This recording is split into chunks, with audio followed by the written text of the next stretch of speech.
दोस्तों हींअर इन यादगार महफ़िल जो ॿियों कलाम ॿुधंदासीं जंहिंजा ॿोल आहिनि सजण यार ते कूं ॾस कीअं रिझावां। तमामु ख़ूबसूरत कलाम आहे दोस्तों माज़ी जो ऐं जग मशहूरु आहे।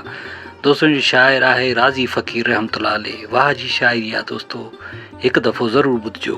उषा जलालचानी जी यादगार नायाब प्राइवेट महफ़िल वॉल्यूम नंबर N12 तव्हां ॿुधी रहिया आहियो शाइर शमन अली मलिक होसपुर कंदकोट वारे जे ताउन सां, जेको उषा जलालचानी जो प्यारो दोस्त ऐं दीवानो परवानो आहे दोस्तों इन कलाम जे लाइ फरमाइश कई आहे असांखे असांजे पिरी प्यारे दोस्त हाजी कबूल खान जतोई, ज़िला रहीम यार खान, पंजाब खां।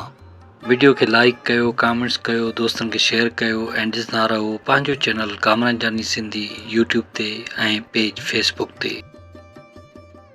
यार सजन यार दस कीअं रिझावां, सजन यार दस कीअं रिझावां। पंगड़ा पवायो गलू सारी कर मनावां, सजन यार दस कीअं रिझावां, सजन यार दस कीअं रिझावां। पंगड़ा पवाया गलू सारी कर मनावां, सजन यार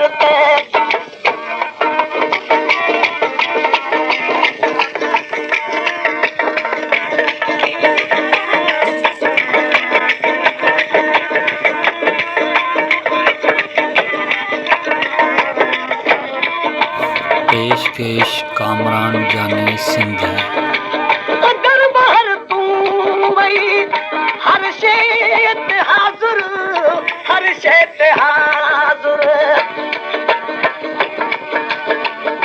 दरबार तूं वई हर शइ ते हाज़ुर, हर शइ ते हाज़ुर।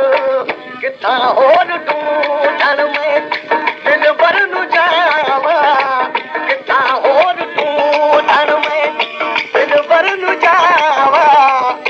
पंगड़ा पवाओ गल सारी कर मनावां, सजन यार ते दस हक कीअं रिझावां, सजन यार ते दस कीअं रिझावां।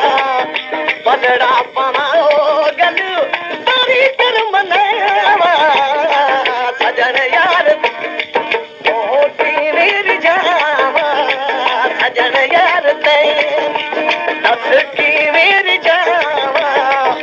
पंगड़ा पवाओ गल सारी कर मनावां, सजन यार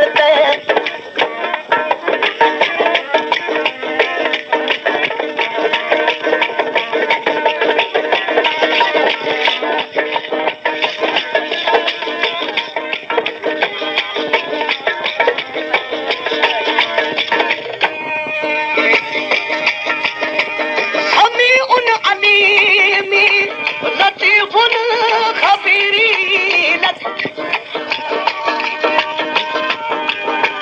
समीउल अलीमी, लतीफुल खबीरी, लतीफुल खबीरी। हुण हाल दिल दा मैं केहा सुणावां, हुण हाल दिल दा मैं केहा सुणावां। पंगड़ा पवाओ गलू सारी कर मनावां, सजन यार ते दस कीअं रिझावां, सजन यार ते दस कीअं रिझावां। पंगड़ा पवाओ गलू सारी कर मनावां, सजन यार ते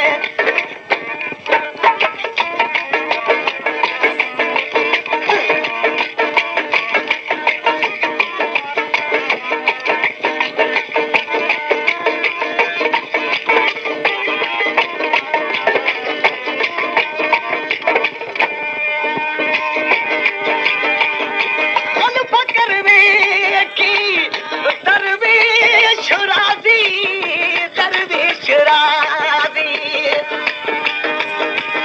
फकर वेखी दरवेश राज़ी, दरवेश राज़ी। ਭਜਨ ਦੇ ਵਿੱਚ ਹੋ ਤੇਰਾ ਗੁਣ ਪਿਆਗਾਵਾ ਭਜਨ ਦੇ ਵਿੱਚ ਹੋ ਤੇਰਾ ਗੁਣ ਪਿਆਗਾਵਾ ਪੰਡੜਾ ਪਾਵਾਂ ਗਦ ਸਾਰੀ ਕਰ ਮਨਾਵਾ ਸਜਣ ਯਾਰ ਦੱਸ ਕਿਵੇਂ ਜਾਵਾਂ ਸਜਣ ਯਾਰ ਤੈਨੂੰ ਦੱਸ ਕਿਵੇਂ ਜਾਵਾਂ ਸਜਣ ਯਾਰ ਤੈਨੂੰ ਦੱਸ ਕਿਵੇਂ ਜਾਵਾਂ ਪੰਡੜਾ ਪਾਵਾਂ